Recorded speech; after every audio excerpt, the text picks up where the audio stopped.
Kinamay ko na siya, then malinis naman yung kamay ko. Yan. Pwede siyang hatiin sa gitna, pero kung mas gusto ko siya ng malaki. Yan. Then, ready to fry. French fries.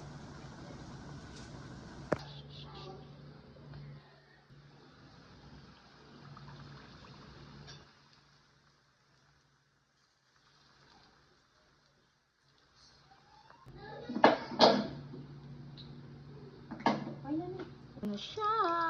Aking fish fillet.